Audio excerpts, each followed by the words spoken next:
आज इस वक्त हम हमनाबाद में, अच्छा हमें ये भी सुनने में आ रहा है कि बीजेपी का और आपका सेटलमेंट हो गया हमनाबाद में बोल के, तो ये कहाँ तक सही है? यहाँ पे कांग्रेस और बीजेपी दोनों एक सिक्के के दो रुख हैं। पाटिल परिवार इधर से पावर गया तो इधर से पावर, लेकिन अवाम को क्या दे रहे हैं? अब जो है हमनाबाद को एक नए जो है महाराजा हैं। अब हमारे सीएम इब्राहिम साहब क्या कर रहे हैं, उनके बेटे को जो सीएम फैज़ को जो है हमनाबाद से लॉन्च करना चाह रहे हैं। सीट आई थी। उत्तर प्रदेश में क्या हुआ? उत्तर प्रदेश में 100 सीट ठहरा करे थे, एक भी सीट नहीं है आपकी। तो अभी चंद दिनों में असेंबली इलेक्शन है, तो हमनाबाद को लेकर आपकी क्या क्या तैयारियां हैं? जेडीएस पार्टी कभी कभी हम ज्वाइन होंगे भी नहीं। क्यों? पहले जेडीएस में लीडरशिप खत्म हुई, ऐसा कैसा? कौन सी साहब मैं आपको एक बात बताता चलूँ, 700 किलोमीटर से आदमी आकर यहाँ इलेक्शन लड़ना चाह रहा है, उसको दूल्हा बनाते हैं हम। हाँ, कैसा बनाते हैं 700 किलोमीटर, जबकि उसको हमनाबाद में कितने बूथ हैं, कितने गांव हैं, वो नहीं पता उनको। वैसे आदमी को हम दूल्हा बनाते हैं। हम अवाम से अपील कर रहे हैं कि भाई ऐसे लोगों से आप बिल्कुल होशियार रहिए।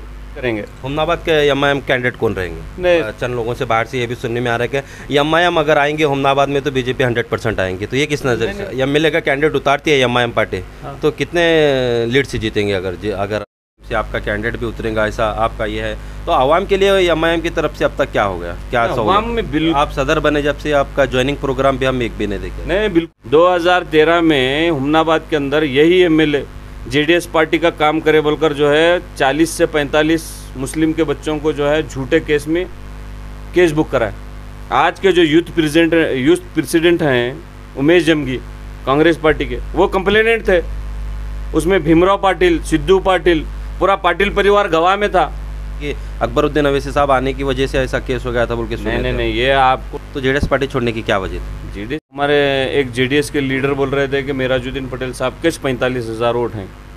मैं उनसे एक सीधा सवाल कर रहा हूँ, अगर मेराजुद्दीन पटेल साहब के यहाँ 45,000 वोट थे तो उनकी भावज मेराजुद्दीन पटेल साहब की बीवी हुड़गी से 3,000 वोट लेकर कॉन्टेस्ट नहीं, जेडपी इलेक्शन नहीं जीत सके। 10 से ज़्यादा वोट देकर कामयाब बनकर। मैंने कहा वेलकम टू PNN 24 न्यूज़। मैं हूँ गयासुद्दीन। आज इस वक्त हम हमनाबाद में, जो हमारे साथ में हैं जो AIMIM के प्रेसिडेंट यासीन साहब, तो हम उनसे जानना चाहेंगे कि असेंबली इलेक्शन है, जो आने वाले चंद दिनों में असेंबली इलेक्शन है, एमएलए इलेक्शन है, तो हम यासीन साहब से जानना चाहेंगे कि, तो सर हमारे चैनल में आपका बहुत बहुत स्वागत है। तो अभी चंद दिनों में असेंबली इलेक्शन है, तो हमनाबाद को लेकर आपकी क्या क्या तैयारियां हैं? पहले तो आपका और आपके इस चैनल का बहुत बहुत शुक्रिया, जो आपने हमें इससे मौका दिया कि हम हमनाबाद की अवाम को ये मैसेज देना चाहते हैं कि आने वाले जो असेंबली इंतखाबात हैं वो बहुत ही कीमती इंतखाबात हैं। ये जो इंतखाबात हैं जो आने वाले, ये रियासत का आने वाला 25 साल का मुस्तकबिल तय करने वाले हैं। तो हमारा हमनाबाद के अवाम को ये बताना है कि ऐसे इंतखाबात में आप अपना जो बेशकीमती वोट है वो ऐसे कैंडिडेट को दीजिए जो आप में रहते हुए, मुस्तकिल रहते हुए, आपके हर दुख दर्द में, आपकी हर जो परेशानी है उसको मुस्तकिल तौर पर हल करते आ रहे हैं। अधिकार ना होते हुए भी, अधिकार में रहना अलग बात है पावर में, और पावर में ना रहना अलग बात है। तो हमनाबाद को लेकर क्या है? हमनाबाद में एमआईएम इस बार अपना कैंडिडेट उतारेंगे? बिल्कुल हम सदर साहब के हुक्म के ताबे हैं। सदर साहब ने हमको हुक्म दिया है कि आप कॉन्स्टिट्यूंसी में काम कीजिए। इंशाअल्लाह सुम्मा इंशाअल्लाह हम ज़रूर हमनाबाद से कैंडिडेट और इस असेंबली इंतखाबात में कॉन्टेस्ट करेंगे। हमनाबाद के एमआईएम कैंडिडेट कौन रहेंगे? नहीं, सदर साहब को तो हम रिक्वेस्ट दिए हैं कि भाई हमारा और हमारे खान साहब का 2 का नाम प्रपोज़ करें हैं। कौन से खान साहब? हमारे इमरान खान साहब का और मेरा 2 का नाम प्रपोज़ किए हैं खान साहब, और सदर साहब को हम पूरा बायोडाटा दिए हैं। अब सदर साहब के ऊपर है, सदर साहब जिसको मौका देंगे वो मैदान में उतरने के लिए तैयार हैं। जी, हमें चंद लोगों से बाहर से ये भी सुनने में आ रहा है कि एमआईएम अगर आएंगे हुमनाबाद में तो बीजेपी 100% आएंगे, तो ये किस नज़र से? नहीं, ये गलत बात है। आपको एक मिसाल बताता चलूँ मैं, लोगों में एक नैरेटिव पैदा किया जा रहा है कि भाई एमआईएम है तो बीजेपी को फ़ायदा होगा।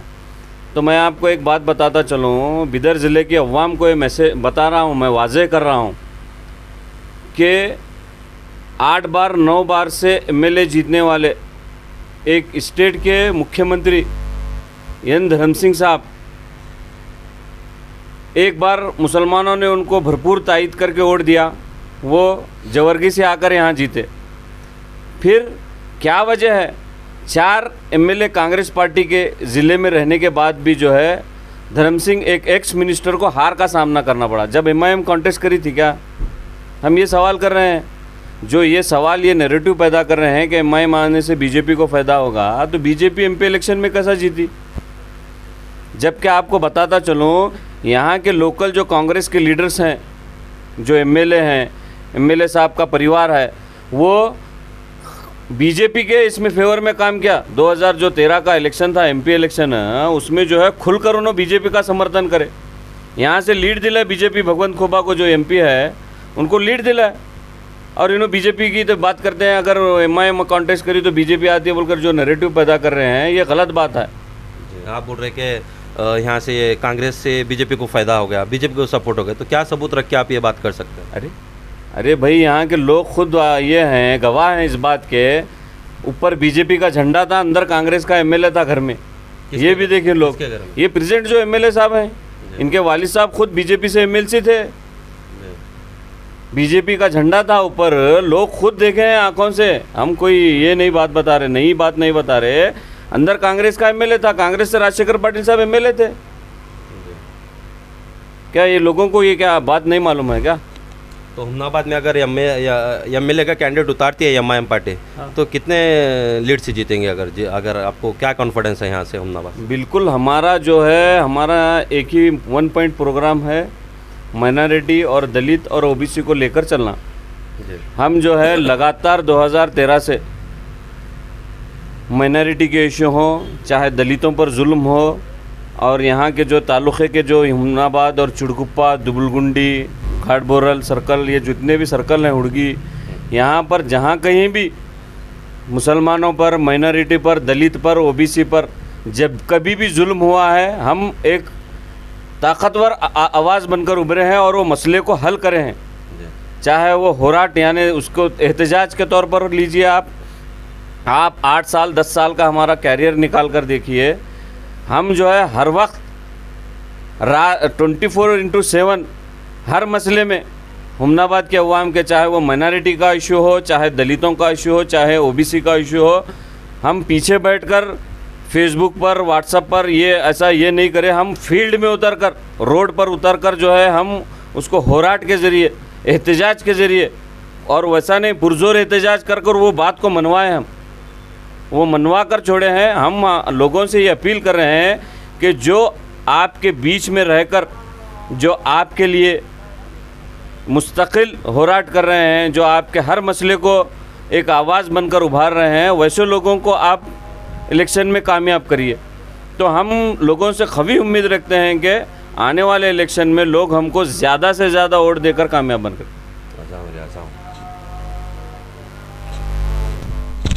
बाहर से हमें ये भी सुनने में आ रहा है कि बीजेपी का और आपका सेटलमेंट हो गया हुमनाबाद में बोल के, तो ये कहाँ तक सही है? नहीं, ये तो जो है इलेक्शन के वक्त ऐसे चुटकुले छोड़ना जो है अपोजिशन की जो है आदत रहती है।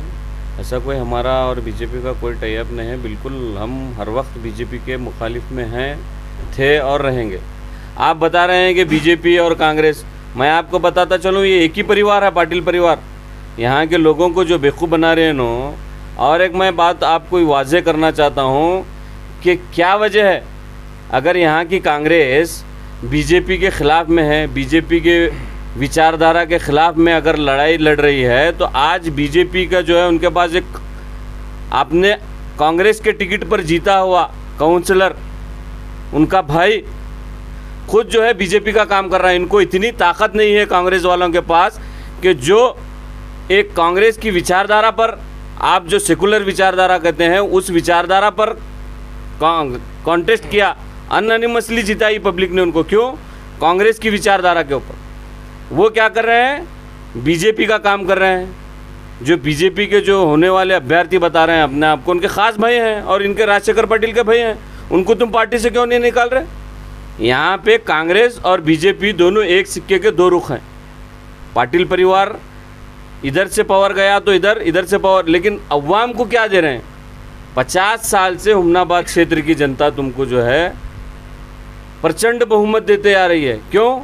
कि ये पाटिल परिवार कुछ करेगा। लेकिन ये पाटिल परिवार हुमनाबाद की जो अवाम जनता को जो ये देना था, जो सहूलत देना था, जो डेवलपमेंट देना था, वो डेवलपमेंट और वो सहूलत देने में पूरी तरह नाकाम हो गए।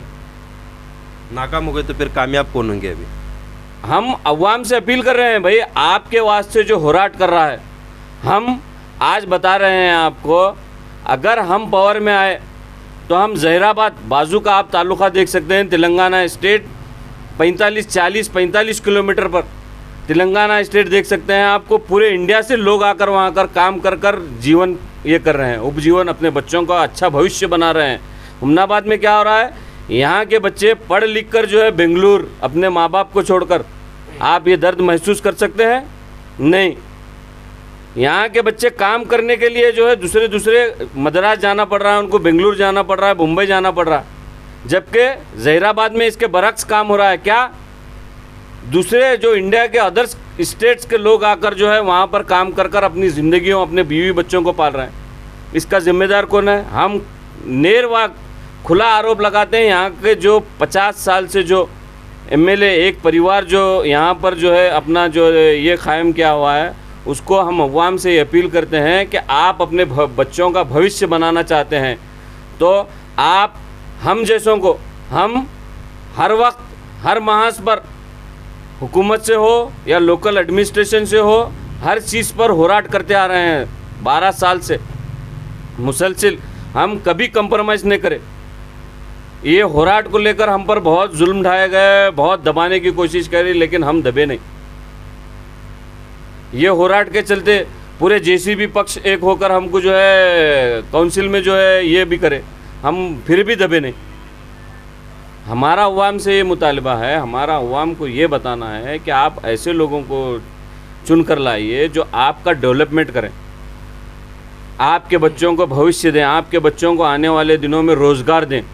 आप देख सकते हैं हुमनाबाद में पिछले एमएलसी इलेक्शन होने के बाद से, ख़ासकर मैं बता रहा हूँ एमएलए और एमएलसी रहने के बाद भी जो है क्राइम कंट्रोल में नहीं हो रहा।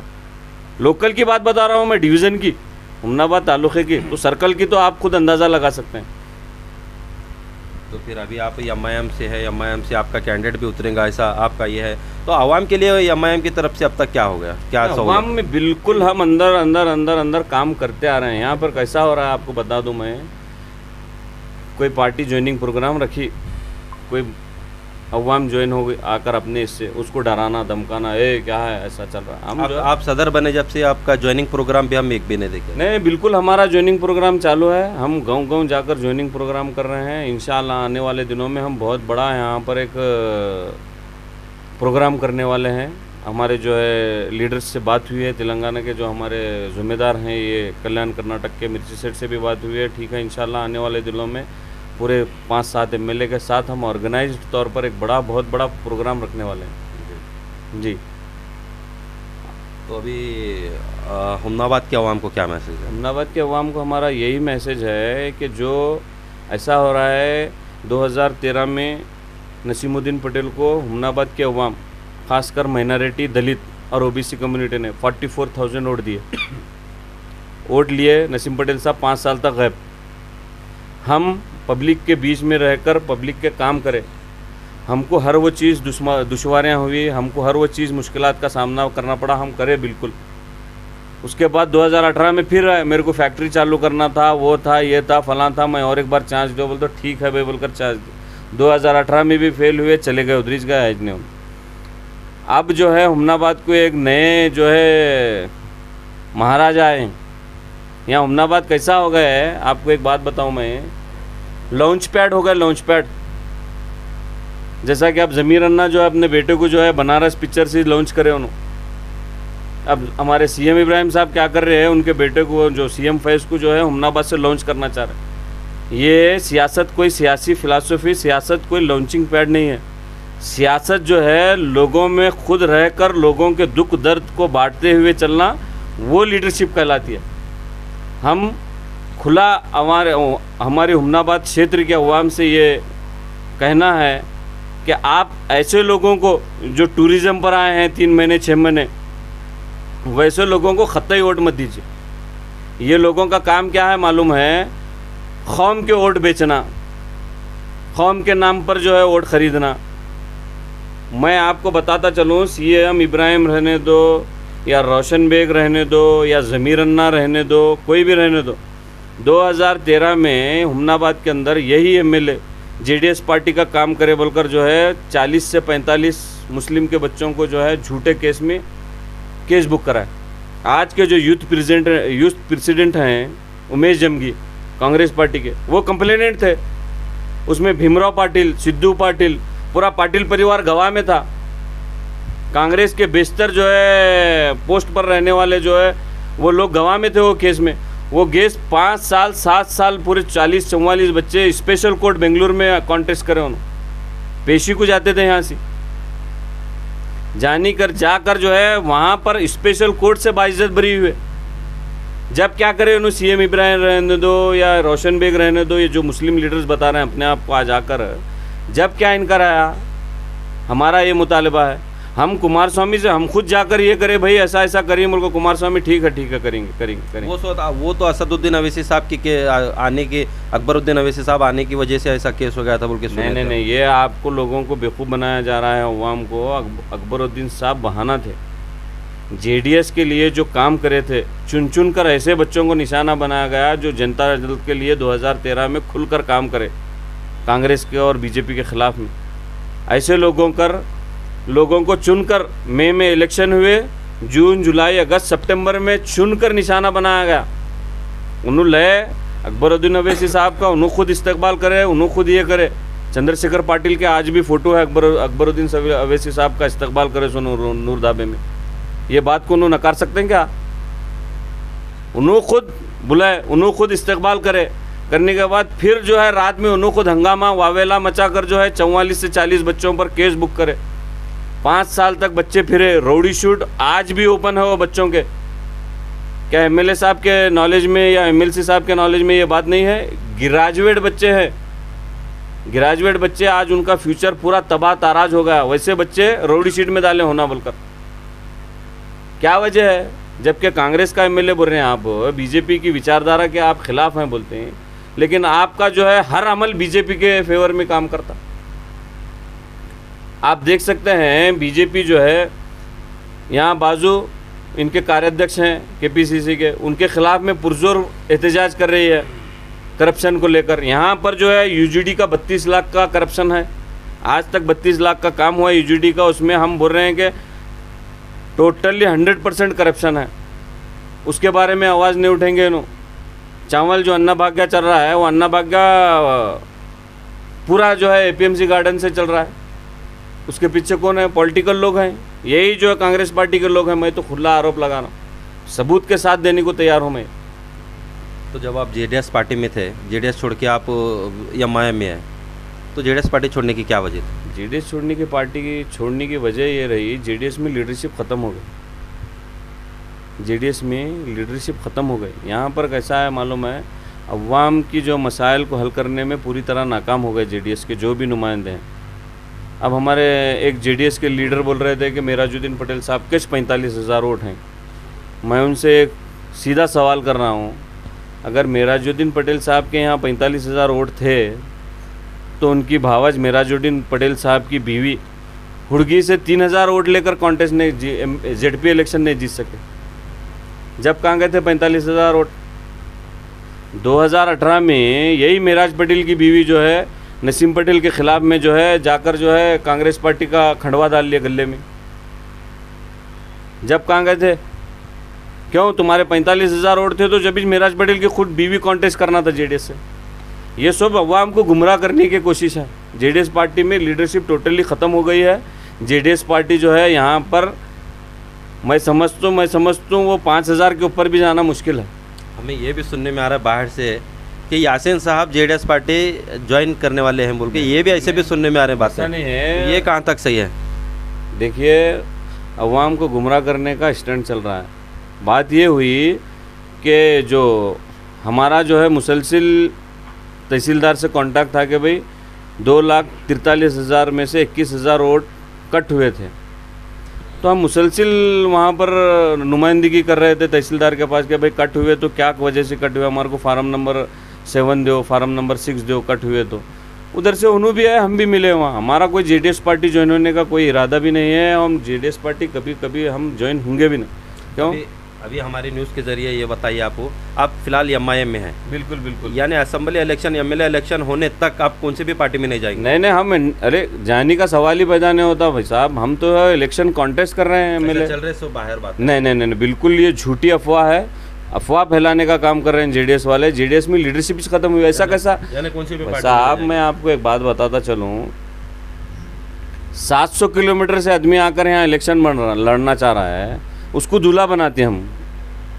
हाँ, कैसा बनाते हैं 700 किलोमीटर, जबकि उसको हुमनाबाद में कितने बूथ हैं, कितने गांव हैं, वो नहीं पता उनको।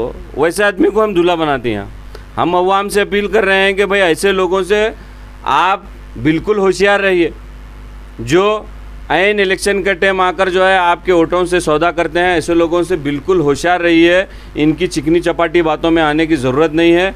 ये लोगों का हम इनसे पूछना चाहते हैं कि 2013 से लेकर 2023 तक आपका हुमनाबाद के अवाम के लिए क्या कोडगे रहा, क्या आपका होराट रहा, अवाम को कितनी तकालीफ है हमको मालूम है। चाहे वो तालुका लेवल पर हो, चाहे ग्राम पंचायत लेवल पर हो, तालुका पंचायत लेवल पर हो, ज़िला पंचायत लेवल पर हो, हर महाज में हर वक्त हम जो है 24/7, चाहे वो पुलिस स्टेशन का मसला हो, चाहे हॉस्पिटल का मसला हो, हर मसले में 24 घंटे जो है हम पब्लिक की खिदमत करने के लिए तैयार हैं और करते आ रहे हैं। ऐसे लोगों को जो लोकल में रहते हुए आपके हर दुख दर्द में और आपके हर जो है होराट में शामिल होकर ऐसे लोगों को आप मौका दीजिए। और आने वाले असम्बली इंतखाबात ये बहुत बेशकीमती इलेक्शन है, इसको आप अपना वोट सोच समझ कर दीजिए। Thank you.